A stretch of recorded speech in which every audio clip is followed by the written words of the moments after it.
दरअसल ये भी मैं आज पहली बार बता रहा हूँ कि ये मैंने कई मर्तबा बताया कि मैंने बहुत अजीब अजीब काम किए हैं। मिसाल के तौर पे ये मैंने बताया था कि मैं घरों में जाके लोगों के घरों में जाके रॉड्स लगाया करता था और हाथ से खुद ठोका करता था क्योंकि पैसे नहीं थे उस टाइम पे। और दुकान भी ऐसा लगाता था, ये मैं कोई इसमें मुझे अब ना शर्म आती है ना मुझे लिहाज है। हमारे इलाके के पास मंगल बाजार कहते हैं उसे, क्योंकि मंगल को लगता है वो। फिर वो रोज का हो गया लेकिन मशहूर मंगल बाजार से था। तो कपड़ा डाल के फुटपाथ पे और मैंने वहां पे लगाई है वो दुकान, और वो मैंने खिलौने बेचे हैं लोगों को।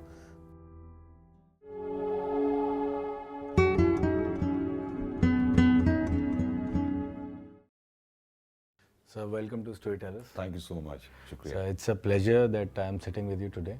My pleasure. मुझे भी अच्छा लगता है आपके साथ बैठ के ऐसे बात करना। So, इतना आपका नाम सुना, इतने आपके रेडियो शोज सुने और इतने पॉपुलर हैं आप यूथ के बीच में खास तौर से। लेकिन मैं जानना चाह रहा था बचपन कैसा रहा और कहाँ से शुरुआत हुई। शुरुआत पैदा होने से हुई जब अम्मी अब्बू मेरे गांव में थे। मैं यूपी से हूँ। यूपी में एक बहुत छोटा सा गांव है, बुलंदशहर डिस्ट्रिक्ट है, और उसमें एक गांव है बुगरासी, हमारे गांव का नाम है बुगरासी। बुगरासी। तो अब्बू वहाँ से बुगरासी से फरीदाबाद आए नौकरी करने के लिए, और अम्मी भी उनके साथ आ गई। दरअसल ये भी मैं आज पहली बार बता रहा हूँ कि ये मैंने कई मर्तबा बताया कि मैंने बहुत अजीब अजीब काम किए हैं। मिसाल के तौर पे ये मैंने बताया था कि मैं घरों में जाके लोगों के घरों में जाके रॉड्स लगाया करता था और हाथ से खुद ठोका करता था क्योंकि पैसे नहीं थे उस टाइम पे। और मुझे बहुत सुनने को मिला करती थी कि वो कुछ लोग चिल्लाया करते थे कि ये कैसी रॉड लगा दी, ये हमारे दीवार का नाश कर दिया तुमने। और मैं माफ़ी मांगा करता था उनसे कि माफ़ कर दीजिए, गलती हो गई। तो मुझे एक रॉड लगाने के 10 रुपये देते थे। तो तकरीबन 10 रॉड लगाता था मैं, तो 100 रुपये कमा लिया, या किसी दिन 150 रुपये कमा लिया। लेकिन वो एक जगह नहीं रखती थी। एक पीतमपुरा में लगाने को बोल दिया, तो एक द्वारका में लगाने को बोल दिया, या फिर एक साउथ एक्स में कहीं बोल दिया। तो हर घर में जाके बड़ी बड़ी ख्वाहिश होती थी, क्योंकि हमारे ना टीवी था ना कुछ था, तो मैं टीवी चलता हुआ तो मैं देर से लगाता था रॉड, क्योंकि टीवी चल रहा है उस पर कोई शो आ रहा है, तो मैं वो बहुत देर से लगाता था कि ये वाला सीन मैं पूरा कर लूँ। बहुत अच्छे लोग भी मिले, मसलन बहुत पूछते थे, पानी वानी पूछ लेते थे। कई जगह ऐसा भी होता था कि पानी भी नहीं पूछते थे और मैं बस ऐसे ही थका रहा आ जाता था। और मुझे याद है स्कूटर एक दिया था मुझे ज़माने में, जब मैं ये आपको बता रहा हूँ रॉड्स लगाने का जो मैंने काम शुरू किया था, ये मैं 12th स्टैंडर्ड में था। तो मैं सुबह में स्कूल जाता था, शाम में बैग रख के, और फिर मैं स्कूटर लेता था। और मैं अपनी गलती मानता हूँ कि बिना लाइसेंस के मैंने स्कूटर चलाया, क्योंकि मुझे गरज थी पैसों की, पैसे नहीं थे उसका। ये करने के बाद फिर मैं वो ज़्यादा थक गया। मैंने कहा यार कुछ और काम करना चाहिए, तो मैंने छोटी सी खिलौने की दुकान लगाई थी। वो खिलौने में पुरानी दिल्ली से लाता था, वो बहुत कम लोगों को मालूम है। अब तो चाइना बहुत ज़्यादा हावी हो गया है हर चीज़ में, हर चीज़ चाइनीज़। उस टाइम पे कुछ लोगों को मालूम है, जामा मस्जिद के बराबर में मीना बाजार हुआ करता था, वहाँ पे कुछ खिलौने मिला करते थे जो पैक्ड नहीं थे, खुले हुए खिलौने होते थे, टॉयज। तो वो बहुत सस्ते मिलते थे। मिसाल के तौर पे एक गुल्लक, तो अगर मैं याद करूं तो शायद 50 पैसे की एक गुल्लक या 1 रुपए की एक गुल्लक, तो उसको लाके मैं 2.5 रुपए की बेच दिया करता था, 2 रुपए की। और दुकान भी ऐसा लगाता था, ये मैं कोई इसमें मुझे अब ना शर्म आती है ना मुझे लिहाज है। हमारे इलाके के पास मंगल बाजार कहते हैं उसे, क्योंकि मंगल को लगता है वो। फिर वो रोज का हो गया लेकिन मशहूर मंगल बाजार से था। तो कपड़ा डाल के फुटपाथ पे और मैंने वहां पे लगाई है वो दुकान, और वो मैंने खिलौने बेचे हैं लोगों को। फिर क्योंकि जिम्मेदारी जैसे जैसे हालात ठीक होते गए, लेकिन जिम्मेदारी और बढ़ती गई, क्योंकि फिर अब्बू रिटायर हो गए थे। मैं बाहर मुल्क चला गया था इस चक्कर में कि अब 2 बहनें, उनकी शादी भी मुझे करनी है, दोनों की, और खुद की पढ़ाई लिखाई जिम्मेदारी। तो घर को सपोर्ट करने के लिए आप बाहर चले गए? बाहर चला गया मैं, इंडिया के बाहर? इंडिया से बाहर। दुबई गया सबसे पहले। मुझे लगा दुबई में शायद काम बन जाएगा। दुबई जाने के बाद मैंने एक जॉब करी सेल्स में। वहाँ भी वो बहुत देर तक खड़ा रहना होता था, मतलब 12 घंटे खड़े हुआ होना, सिर्फ खड़े रहना। मतलब हमें ब्रेक जो मिलता था वो बैठने का मिलता था, क्योंकि वहाँ पे इतना फुटफॉल था कस्टमर का कि फुर्सत ही नहीं मिलती थी।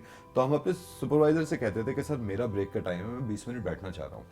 खैर वो वहाँ नहीं बन पाई बात। फिर मैं एक दूसरी कंट्री कतर चला गया, जब अलजाबर कंस्ट्रक्शन एक थी, वहाँ पे एज ए डॉक्यूमेंट कंट्रोलर मैंने काम किया। वहाँ पे भी बहुत, वहाँ टेम्परेचर नॉर्मली समर्स में 48-50 डिग्री रहता है, और मेरी ड्यूटी जो थी वो एक साइट पे थी। वहाँ पे एक पेट्रोलियम साइट थी, वहाँ पे बहुत डेजर्ट में जाके एक कैबिन बना रखा था जिसमें एसी तो चलता था, लेकिन उससे बाहर निकले तो आप तप जाते थे। तो मेरा काम था लेबर को देखना, जो लेबर काम करती थी उस साइड पे। उस साइड पे। तो वहां पे हमारे हिंदुस्तान से, बंगाल से भी लोग होते थे, दिल्ली से भी होते थे, और काफी जगह से। तो कुछ लोगों को अंग्रेजी आती थी, कुछ लोगों को अंग्रेजी नहीं आती। उनमें से मैं भी था कि हमें भी नहीं आती, हम भी इशारों से समझ लेते थे। तो उस साइड पे एक बिहार के एक साहब थे, तो वहां पे पाइपलाइन बिछ रही थी, पानी की पाइपलाइन। तो मेरी ड्यूटी ये थी कि तुम देखो लेबर सही काम कर रही है या नहीं, और रजिस्टर पर नाम लिखते रहो।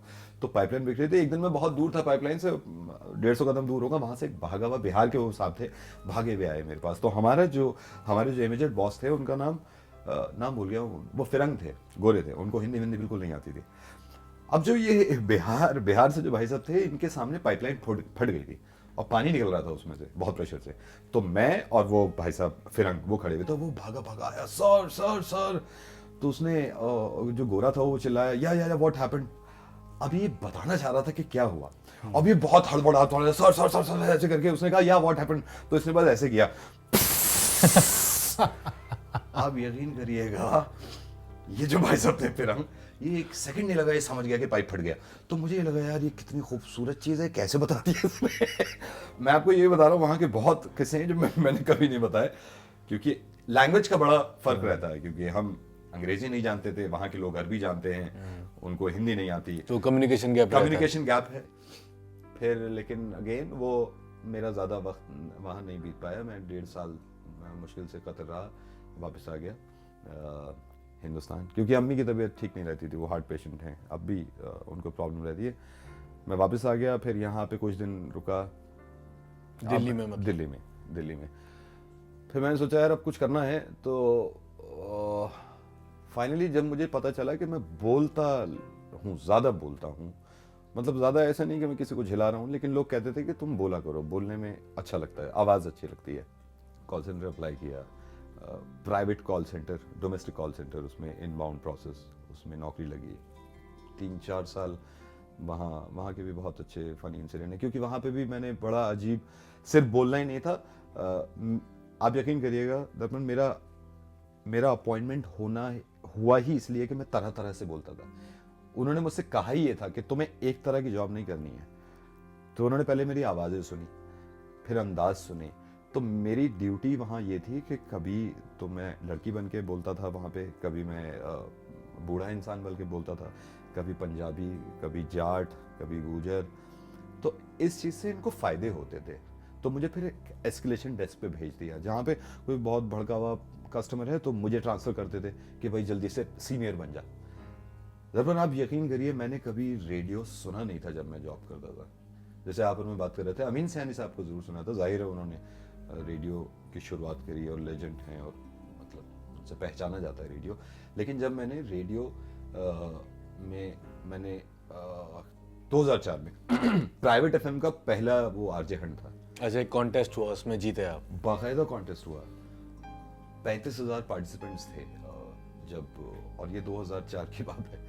तो वो लाइन में लग के पहले वो लगे हुए थे, बाकायदा बूथ, उसमें जा के एक वॉइस सैंपल देना था। उसमें से शॉर्टलिस्ट हो के तकरीबन मान लीजिए शायद 5,000 बचे।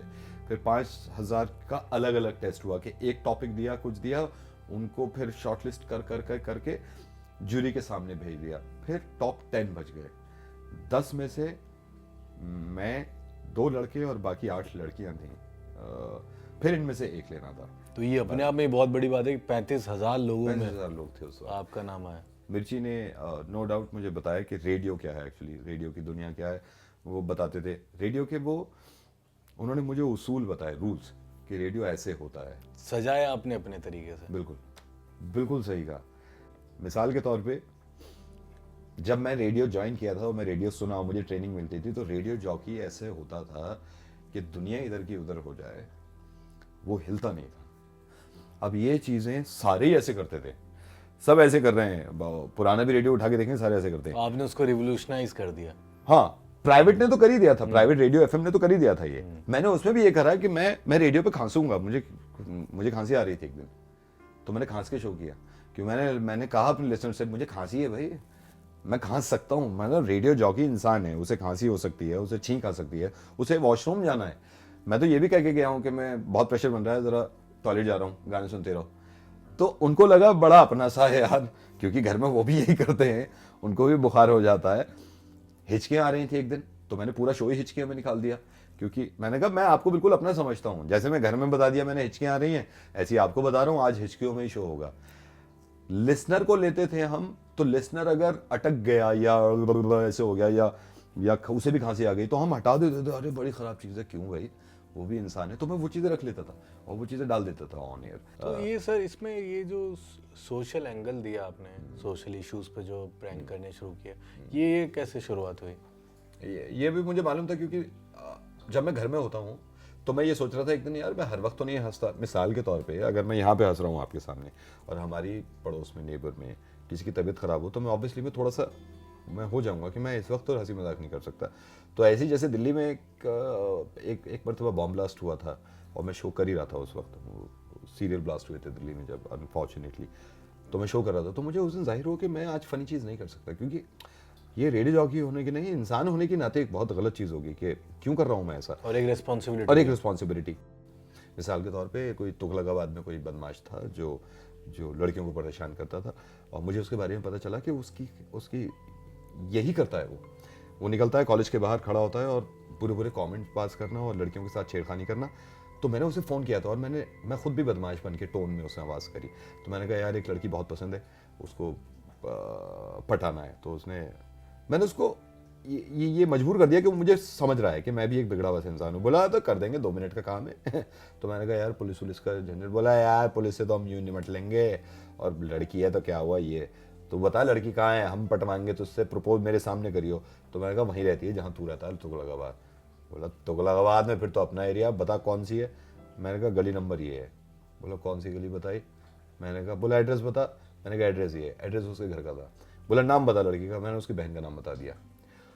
अब अगर मैं सीधा उससे ये कहता कि क्यों लड़कियों को छेड़ते हो, तुम्हारी बहन भी तो है, तो उसे समझ नहीं आता। समझ में नहीं आती। लेकिन जब उससे लगा कि मुझे तो इस लड़की को पटवाना ही है, अब कुछ भी करके इसको छेड़ूंगा मैं, फिर उसे है, इससे ये लगा कि मैं कर क्या रहा था, करके, हालांकि उसे गुस्सा आया बहुत।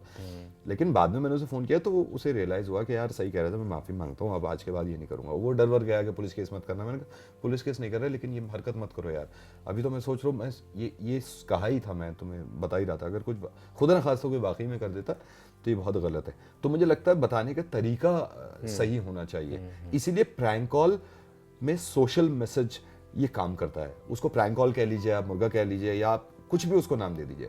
हालांकि वो मुझे प्रैंक कॉल नहीं लगती, वो एक मैसेज है जो मैं दिल से कहता हूँ। लेकिन क्योंकि लोग जानते हैं मुर्गे के बारे में, तो मैंने उसी चीज़ को मेंटेन किया। तो सर अब मैं आपसे 2 चीज़ें पूछना चाहता हूँ सम अप करने के लिए। एक तो ये कि आप इतने बड़े मुकाम पर हैं आज, क्या आपने ये सोचा था कि आप यहाँ पर पहुँचेंगे? मैंने सोचा था, मैंने सोचा था, क्योंकि मैं ये नहीं कह सकता, क्योंकि ज़्यादातर लोग ये कहते हैं कि मैंने नहीं सोचा था। मैंने उसी वक्त सोच लिया था जब मैं रॉड लगा रहा था कि मैं इस मुकाम पे तो पहुंचूंगा। क्योंकि बिल्कुल पूछने वाले थे कि रॉड लगाते लगाते रॉड लगाते लगाते, क्योंकि जिस दिन मैं रॉड लगाने जा रहा था एक दिन इत्तेफाक से, वहां पे एक सेलिब्रिटी के घर पे मैंने रॉड लगाई थी। उस जमाने में हम लोग आया करता था, तो उसमें कैरेक्टर थी वो लड़की, उसके घर में रॉड लगाने गया, मुझे मालूम नहीं था। और मैं रॉड लगाते रहा, उसे देखा, मैंने कहा यार इस लड़की को कहीं देखा है मैंने, ये कौन है। और वो जब मैंने देखा तो मुझे याद आ गया, अरे यार ये तो वो हैं। तो मैंने खैर पानी वानी पिया, फिर मैंने उनके साथ सेल्फी का तो क्रेज, टाइम ही नहीं था ना। आप यकीन करिएगा, वो फोटोग्राफर को बुला के लाया था उनकी परमिशन से। इत्तेफाक से वही साहिबा कुछ दिन पहले हमारे स्टूडियो आई थी अपने बच्चों के साथ, मुझे साथ फोटो खिंचवाने के लिए। तो मैंने जब दुनिया गोल है। हाँ दुनिया गोल है, घूम के कैसे कैसे कहाँ कहाँ हो जाता है। तो मैंने सोच लिया था कि यार करना है कुछ इंशाल्लाह जरूर बड़ा करना है। आज पूरा देश नहीं, देश के बाहर भी लोग आपको जानते हैं, आपकी इतनी बड़ी फैन फॉलोइंग है, आप एक यूथ आइकन है। अगर एक मैसेज अगर आपको देना हो यूथ को, तो आप क्या देंगे? जैसे मुझे ये लगता था, एक तो बहुत ज़्यादा अच्छा पढ़ा लिखा नहीं हूँ मैं, बहुत ज़्यादा अच्छी फैमिली से भी बिलोंग नहीं करता, ना फाइनेंशियली ज़्यादा स्ट्रॉन्ग था। लेकिन अगर आप उस जगह हैं जहाँ पे मैं हूँ, तो आप ये लिख लीजिए कि आप अगर थोड़ा सा भी संभल जाएंगे ना, तो इंशाल्लाह उन सबसे आगे पहुँच जाएंगे जिनसे आगे मैं पहुँच गया था। क्योंकि मैंने जब उनको कॉम्पीट किया, उनको हराया, तो वो बहुत अच्छे कॉलेजेस में थे।